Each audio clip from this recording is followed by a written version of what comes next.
Hello and welcome to the Real Talk podcast with Kelly and Avery. We're your hosts, Kelly Berger and Avery Roberts. We are two rare ladies living with congenital muscular dystrophy, CMD. The show where we amplify voices, break down barriers, and celebrate the power of disability identity. Whether you're living with a disability, supporting someone who is, or just here to learn, you're in the right place. Where wit, wisdom, and reels are all part of the party.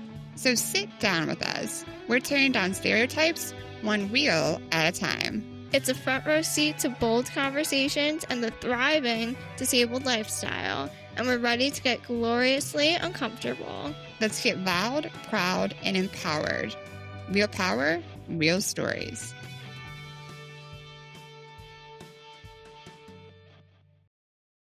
Today's episode is super special because we have an amazing guest, Marcella Genut, a fellow CMD affected individual and disability advocate, and most importantly, of course, our friend.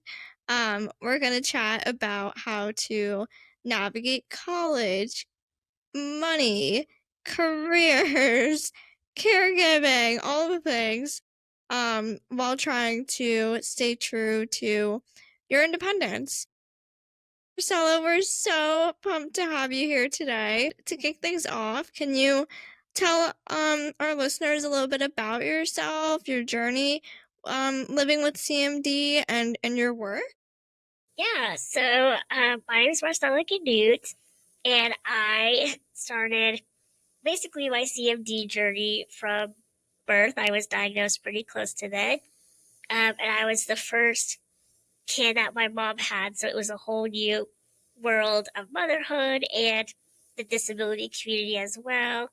But she really taught me to lean into that identity and be independent and look at my strengths and not my weaknesses, because that's typically what the world looks at for you. So she really taught me a lot about, life and independence and who I am today because of her. But currently I reside in Georgia and I'm a full-time academic advisor at my alma mater, which is the University of Georgia. And I went to college here as well. And it's like 2 hours from my house. So I was completely away from family and managed all my caregivers and everything.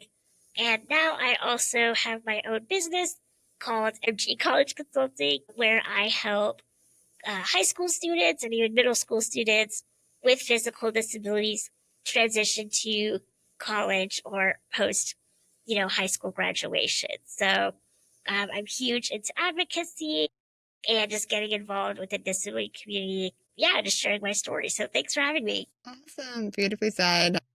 Yeah, you touched on a lot of things that we are excited to dive in with you. This episode is all about embracing independence, and Marcella is amazing proof at all the incredible things that you can achieve. So yeah, do we want to dive into kind of our first topic here was, I guess, finding your independence from classroom to campus life? What was that like going into pursuing higher education? How did that transpire for you? Yeah, I mean, it was obviously terrifying. It's like a whole different world. But my mom really helped prepare me for like transitioning to college, because my last 2 years of high school, she would tell my caregivers, like, don't do things for Marcella unless she asks, and kind of like help train me on how to communicate with people. I would have less assistance in the classroom with my paraprofessional. And so I had to navigate kind of asking sometimes my friends to help get out my books or things like that in high school to kind of learn how to, advocate for myself while I'm in college. So what I would do was I would have personal care attendants or caregivers help get me up and ready for the day, and then get me to class. So I was pretty much up by myself in class and worked with my college's Disability Resource Center to get set up with all the right accommodations so that I'd be set up for success. And then just kind of managed it all on my own from there. So it was a lot to balance, school and classes and managing caregivers at the same time. Yeah, of course. It's a huge transition for anyone, but even more when you live with a disability. So, how did you manage things like accommodations or accessible campus spaces, or most likely even inaccessible campus spaces? Like, can you touch on a little bit of like what those accommodations were that you had in place, and just really any advice that you would give to students living with disabilities who are about to start their college journey? For sure. So, my biggest piece of advice is to plan early. Something can never be too early to For plan sure. and start talking with like your college or your parents or whoever, guardians, kind of what you want your life to look like, getting set up with your right insurance and things like that. So you do have caregiving funding, as well as any supports that you can get from the state, to handle all of that. So it's really tricky because you're 18 when all of that kind of kicks in. And my birthday's like late July. So it was like right in the cusp of starting college pretty much.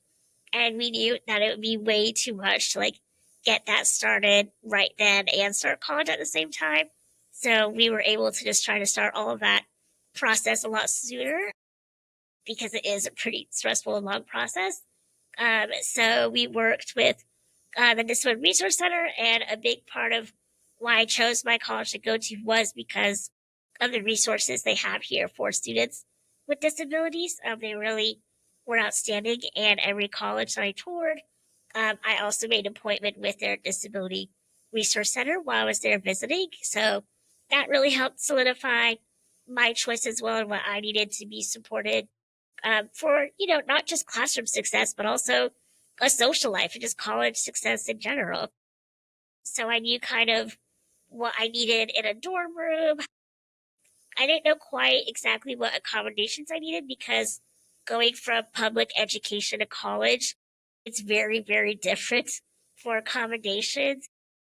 The school would barely kind of give you anything in high school, and college was very different where they could give me pretty much anything I wanted. So I had all of my textbooks on an iPad that were translated into like e-text, so I could just scroll through. Didn't have to carry a single textbook. I had note takers in class that would write down notes for me if I was sick or something.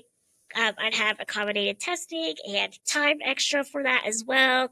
So a lot of bunch of different things that contributed to my success and graduation, but also just like ease and less stress of all of that to also be able to have fun and do other things. You touched on this a little bit, the social life. I know that was a big thing to navigate as far as time management so that you can actually enjoy college, even though you're literally running a business of caregivers and attending school full time. It's madness. How did you kind of find that balance, and what would you recommend to like have that sweet spot of like having fun, but still like, managing your care and learning? Yeah. One quick like side story too is when you're first starting college, I hired all like students as my caregivers, so they were all older than me because I didn't want to hire any freshmen. So that was also super intimidating and scary. Like I have to like, be the boss of these people. So that's also a learning curve as well. But for me, I was very like career focused and things like that. So I would do internships and make friends with the other interns or things like that. Go to like different sporting events at school. I joined a lot of clubs I was passionate about and made friends through there as well as the classroom. So I didn't necessarily have to like go out all the time and make friends. I was able to make friends where I was and meet them. So that's just personally what worked for me. Or even like in your dorm room, you can make, friends with people down the hall. Just Yeah. leave your door open, you know? Yeah. People come in and out. But let's shift gears a little bit and dive into the complex and tricky topic of money and financials. Um, obviously college isn't cheap, and we know the added financial burden that comes with living with a disability, like, medical bills or accessibility costs. How did you manage your finances in school? Yeah, so I worked with my state's vocational rehabilitation. It's called something else now, but it's basically the same type of thing. I don't. It's been a while, so I don't really know what it's called anymore. But anyways, they helped pay for a lot of my schooling, which was really great. And their whole point is to help people with disabilities get a job. And so for me, that looks like going to college and getting textbooks and things like that. So that's what they were able to help pay for. Once you turn 18, you can get Social Security income as well. So I did that as well. So I had a little money for gas and groceries, to get by. As we all know, being a college student, you're eating ramen, every day and things like that. So already money's tight. So trying to get it where you can is important. And then also, I believe now that there is still a like federal law, at least here it is in Georgia, where you can get all of your loans paid off for higher education if you have a disability. You have to fill out all this paperwork and stuff. So it's your undergrad degree or master's. You can't have both. It's one or the other. So that really made my post grad life a lot better financially. So Wow. Mine and Kelly's faces when you I said know. that. I'm We were like, wait, this is this? Yeah. Oh my goodness. Wow, that's incredible. Where would you say that you have found these resources? Like people that are on the lookout right now, did you stumble upon, like folk rehab or any of those services? If you yeah, don't mind so sharing. they don't advocate these resources. They don't. Right? You gotta dig. You gotta find them Yeah, yourself. It's crazy. right. They don't Yeah. broadcast them. So, my mom, she was a single mom, so she really learned research at a really young age for me to get the help that she needed. For example, like shower chairs are not typically covered by insurance, so she had to really do a lot of research to see, what companies or organizations would help pay for one or things like that.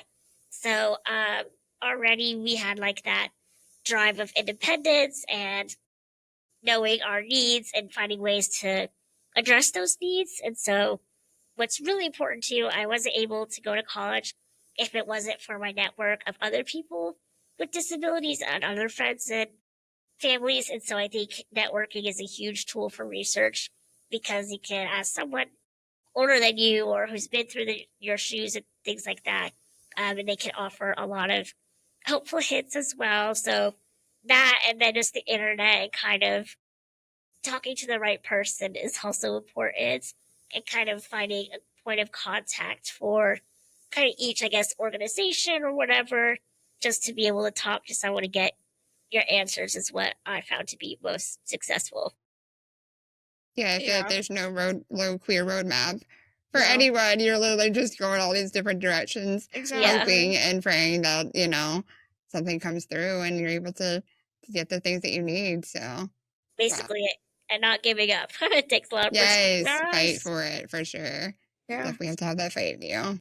And I love that you mentioned the power of lived experience, Marcella. Like, just there's nothing quite like it. And I think in all aspects of life, it definitely comes into play. So I love that. But financial literacy is such an important part of gaining independence. So do you have any tips for budgeting and staying on top of those extra costs that others living with CMD might face?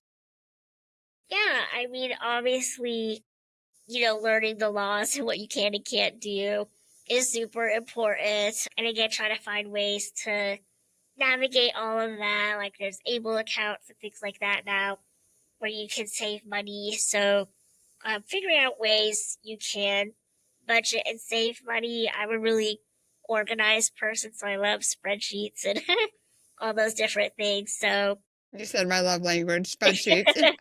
Yeah, Spreadsheets, all about it. right. Yes. Color coded things. And now they have, so many apps for everything. You can easily keep track of money there. So right, yeah. Yeah. And so I just always try not to spend too much and just buy what I need basically throughout college. So, I wasn't able to like go to a bunch of like Broadway shows or something, but I went to like local music events that were a lot cheaper, closer. Still finding things still to like have fun, but on a budget. Totally. Speaking of money, obviously that comes with employment too, gaining monetary independence and then diving into a career. So can you kind of tell us how you got to the position that you are today and what did that look like as far as like the job search and choosing a career that fit you and your needs? Yeah, so I graduated with a public relations degree. So it's a pretty versatile degree. I really love working with people and being creative and things like that. So I was in the PR industry for about 3 years after graduation. I knew off the top of my head that either government employees or nonprofits would support me the most in terms of accommodations. That's just been my experience and a lot of other people's that I've heard. So I wanted to get a job within those types of fields. So I did, and kind of navigated all of that. I mean, I'm going to be honest, it was difficult because you're not making much money post grad. You have a lot of expenses, and I had to, move back home and save money and things. Um, it helped me to remember like everyone's going through that as well. So that helped. But in terms of like finding my job now, COVID hit basically, and PR was just a very 24/7 job, and it just wasn't working for my lifestyle anymore and what I wanted my future to be. So I was just looking into jobs within the state government to get great accommodations, and I made a switch to academic advising. So a whole career change, but I just thought, like, hey, I might be good at that, and I really, really love it and everything. But for money, that was definitely concerned. So I did have to work with like my SSI office for a while and talk to them as well, figure out ways to navigate all of that, as well as my Medicaid and keeping money in the bank. And I believe there is a clause that not a lot of people know, that if your needs for your disability that insurance helps pay for, if it is way over your salary that you get, then you can, have money based on your disability to have employment. So I think that's like a common misconception people have. I'm not looking to like be a billionaire or anything. I'm looking just to, live a good life basically. Um, so I think, you know, knowing I don't want to be the CEO of a company or something like that, and just live comfortably helps a lot as well. Just knowing my needs and working with the government systems and what's already in place. So that was kind of all over the place, but No, No, you're it's so true. perfect. Yeah. And I feel like a huge part of employment and careers today is finding a flexible and inclusive environment that can truly like accommodate different needs and our needs, like you were touching on, Marcella. What advice would you give to people living with CMD in our community, or even just people in the the wider disability community as a whole, who are just starting out in their career, or looking to even maybe make a career change like you did? yeah, I think again, just really knowing what you want in life really helps guide you down the path you want to pursue. One thing that was really kind of challenging for me was in this new role, I never had my own office before. So I got to my office and I was like, this is not going to work for me at all. And they didn't really know exactly how to make it accessible for me. And I didn't really know either because I never had an office before. So really a lot of it is just like trial and error, asking for things that you need.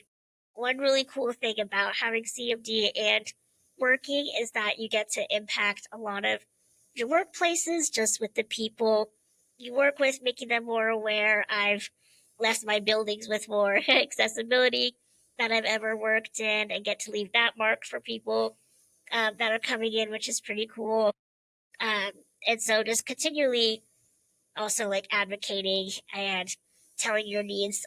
Recently, they addressed one part of the building that I worked in, and it took 3 years to get, but it's finally done. So that's like a huge feat as well. So really making allies with everyone that can help you in your workplace is super important.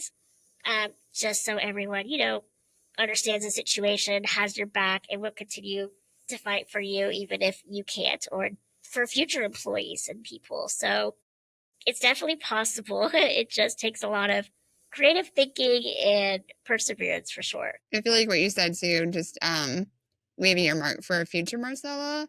I love that. I always try to carve that path and make it easier for the next person to pursue that as well. So I love that you mentioned that. I guess one thing I know that a lot of people in the disability community struggle with is disclosure when they're pursuing anything more likely a career or an employer. Did you choose to disclose were you upfront about your disability and your needs? Or did you kind of just wanted it based on merit, or like how did you approach that exactly? Yeah, I based it on merit for me. I never told anyone. I'm like, I'll just figure it out when I get to there for my interview. And, if it's not accessible, obviously it's not the right fit for me. And things like that, or if they react badly to, what I look like and things like that.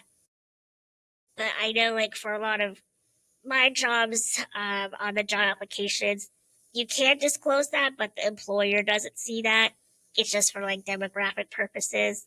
So for that, I did disclose I had a disability. But in terms of working directly with my future supervisor or employer, I just personally did not. And I personally never had a bad experience with that. I know that's not the case for everybody, but that was just my experience. Yeah, everybody's experience is different, and everyone's comfort level, is also different. So some of us might be comfortable, disclosing it. Some of us might be not comfortable. And then it's the whole talk of like, do you put it on the resume? Do you not put it on the resume? Do you try to hide it? Do you not try to hide it? It's a total back and forth. But let's talk about caregiving. And a lot of people living with CMD rely on caregivers for daily tasks, like the three of us. But at the same time, we want to assert our own independence. And it's so important to find the right balance between asking for help and gaining independence. And I've always admired your relationships with your PCAs, Marcella. And I always think about the party or the get together that you had, that you threw for your PCAs last year, I think. And I think that it's so important to find that balance of self-reliance and support.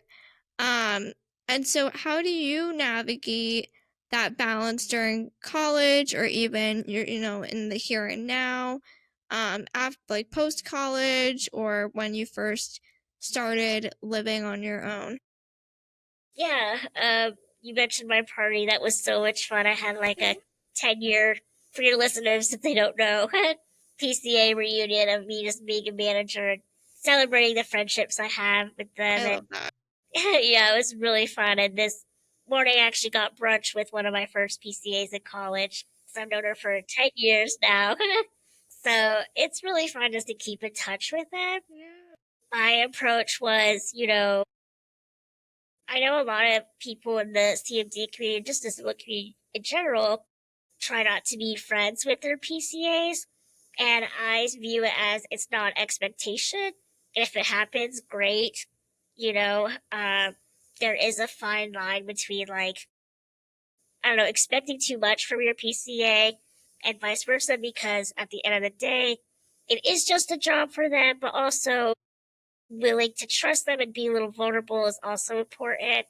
I used to think that I could never like share my feelings. I'd always have to be happy for them because I didn't want them to be in a bad mood and everything. And so I realized that actually it is more helpful to tell them like, hey, I'm in a rough mood or really tired or whatever it is, that actually made their work better and their relationship with me better. So just being honest with them. I also have boundaries, like I won't friend them on social media while I have this job. We won't like go out and do friend things necessarily. And at a lot of events, I'll have them kind of sit off to the side or go somewhere else, but just like have their phone on in case I need something. So, they're always like kind of there, but not there at the same time. But I really love just getting to know these, different people of life. It's really, I view it as a blessing, like just getting to know so many different people of all walks of life. And I just find it cool that I get to hang out with some of my friends, and they get paid. And I feel like our relationships are a lot deeper than some friendships. And I view it as a way of embracing that instead of, trying to avoid that. And, if someone does hurt you in the long run, that's just life. Those things happen and it's up and down. And I don't let that stop me from making great relationships with so many other people. Um, but yeah, just not having too many expectations, I think, and good boundaries and communication really worked for me. So that's kind of my approach. For sure, and I feel like that's such an important perspective too, and it's good to hear how other people have approached it as well. Yeah, so can I ask, where have you had the most success finding them?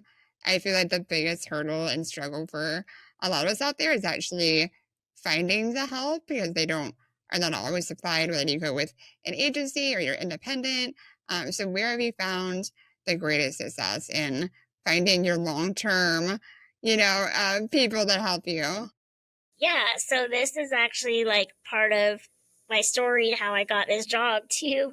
Was I was living at home and I was not finding any caregivers whatsoever, like just no success for like almost a year or so. And I just knew that I really wanted to be independent and I did not want, that kind of life where I didn't have caregivers personally. So I knew coming back to school would be just better for me in terms of my independence because I would have constant access to caregivers because it is a college town as opposed to where I live. So for me personally, I moved a whole different city just because of where I could find caregivers because to me that was a huge value and thing I was looking for in my life. And so how I do it is I contact different departments within the college and they send out like an email ad. I've had a lot of success with word of mouth. So I'll offer like a money bonus if I hire someone that heard about the job from someone else. So that's a great incentive for sure. Uh, and I haven't really had luck with like a lot of online postings, but emails and things like that, just trying to get the word out have been my most helpful tools for sure. And unfortunately, I think a lot of it is just to do with location because I know people in rural areas really, really struggle. So, uh, also having a big network of support, people who know people and things like that, like being a social person really helps you survive, honestly. So, I'm really grateful to have a huge network over here where I live and that a lot of people know other people that can either advertise or suggest someone for me. For me personally, um, do my own like consumer direct care. So I prefer to train and hire and do all of that myself, which is a lot. It's another full-time job. But thankfully my family helps me with a lot of the like pay and managerial side of stuff. I do all like the scheduling and training and all of that, interviewing. So it's nice to have that split, but I know not everyone is so lucky. But yeah, just try to find people that can help you with that too. is important. I've had like PCAs or caregivers that have worked for me for a while. I'll have them like be a manager and they'll help work on the schedule or other things that I could give to them to help plan for, PCAs and stuff like that.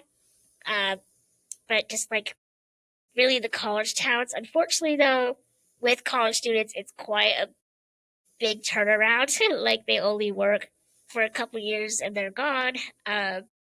My success that I found though is the more you hire, the better, because if you rely on someone that works nearly full time and something were to happen to them, I'm basically, out of luck, basically.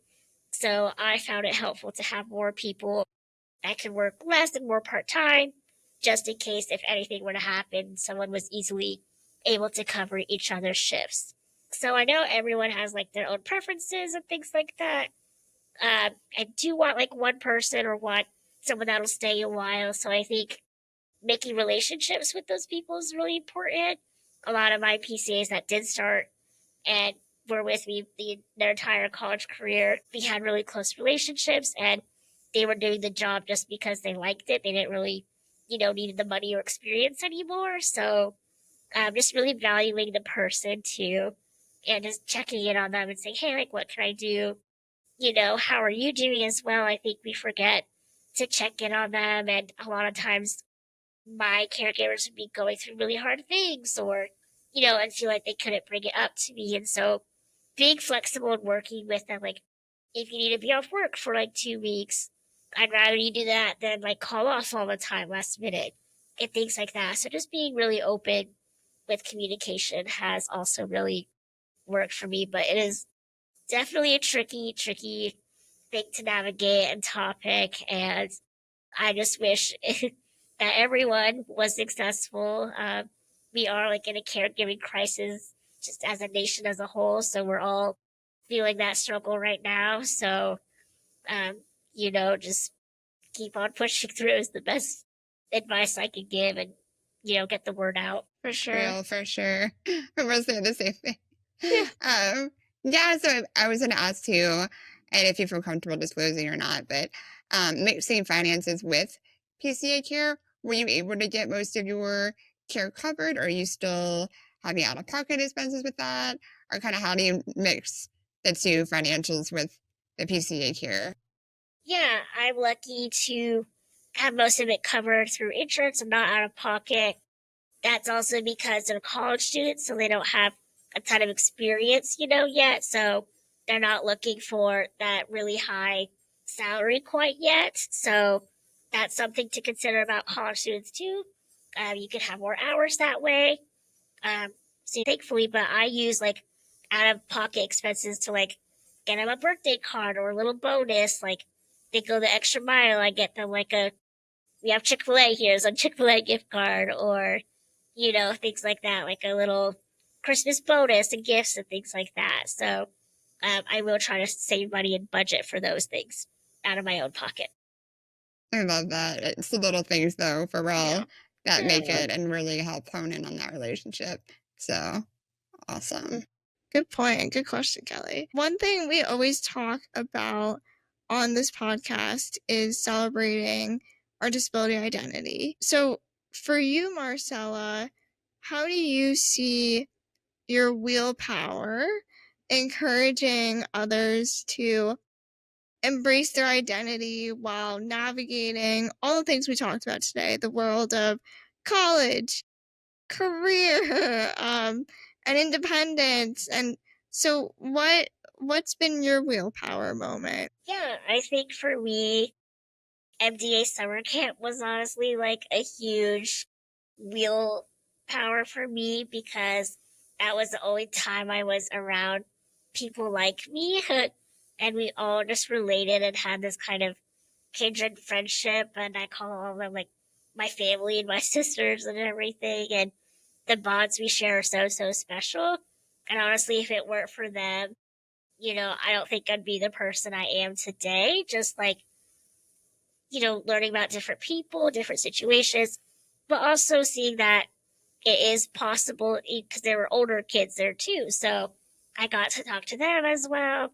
And just have that support that in my hometown I didn't have. And so it was easy to really forget that kind of community when you feel so alone while you're growing up in your own hometown, because I was the only one with a physical disability, but like in regular education classes. So I felt really isolated, and that that dedication of going to camp every year, that promise, always had me thankful and looking forward to joining my community and embracing my identity. And that really taught me like confidence and independence, and yeah, just giving back to others as well. I learned, a lot about different people. Like, they wouldn't be able to afford shower chairs or things like that, just different situations, and learning how important it is to educate others and advocate and share resources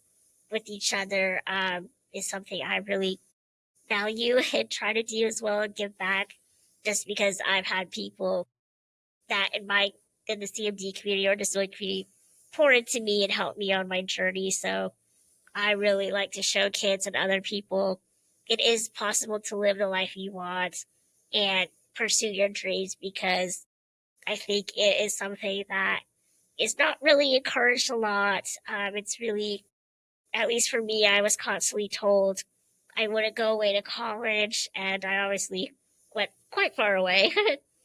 Honestly, if it wasn't for camp and my friends in the disability community who did all of that and I could talk to and relate to, that would definitely be my my willpower. Love it. Yes, camp was so life-changing for me too as well, so I completely agree there. And I know we're going to dive into one thing on the episode, but I wanted to make a point to say that Marcella is also a adaptive driver. You have your own van and drive too. Yeah, you were actually the first like female other driver that I knew that drove the way that I do, and I'm like, oh my gosh, there needs to be more of us out there. So I love that you are able to have your own vehicle and get out and drive and travel as well. So that's awesome. Yeah, that I had to learn while in college as well, how to drive. And that was like the most stressful week of my life.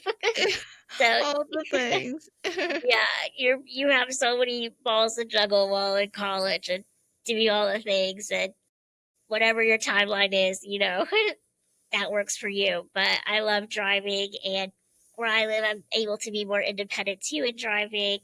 But I really like to encourage driving to other people, and it is really rare, because the process is so difficult to navigate. It took me about 3 years to finally drive, so having that tenacity and perseverance is important. But I love that we get to share that, Kelly, and with other people with disabilities as well, and get to advocate to them. So yes, we gotta encourage more. I know. I love like just opening up my van and people being like, it says patient. And it's just so wild for people to think. And yeah, I know, like you said, that you were told that you wouldn't do all those things. I was also told that I would never drive or get behind the wheel or go away to school. So it's definitely, we need to silence those discouragements and have amazing things like this that say, look at all of us, look what we're doing. You can do it too. So I love it. This episode was so wonderful. Thanks for sharing all your wisdoms and advice. And yeah, Marcella, thank you so much for joining us. You've shared so much insight with us, and it was such a great episode, like Kelly said. But do you have any final pieces of advice that for someone out there who is just starting on their journey of independence? I know you've already shared a lot, but just want to give you the opportunity to mention any more if you had anything, or before we close, where our listeners can connect with you and learn more about all that you do. For sure. So, last final piece of advice, I promise, is that life where it is for you currently is not what it's always going to be. There is life after, public school. There is life after college and things like that. So, even if you're struggling right now and don't see your future, there is one. So, that really helped me try to be focused on showing the life I want to live. So don't get stuck in like this right now is not where I want to be, but try to look towards the future. But all your listeners can find me on my website at mgcollegeconsulting.com. And I also have my social media there as well. So feel free to email me and reach out and follow it. It was a blast to talk to you guys and be here. So thank you so much. And we're just like 3 powerhouses and we got to keep going. So love We're that. so grateful you're in our lives, Marcella. Thank you so much for joining us. Thanks. Thank you so much for tuning in to this inclusive space where disability radiates and every listen helps amplify disabled voices that deserve to be heard. We're so grateful you're on this journey with us. We share real stories, honest conversations, and expert insights that challenge misconceptions. Because disability doesn't define us, it's just a different way of experiencing the world. Your support keeps this beautifully disabled, slightly chaotic show rolling. You are truly the real MVPs.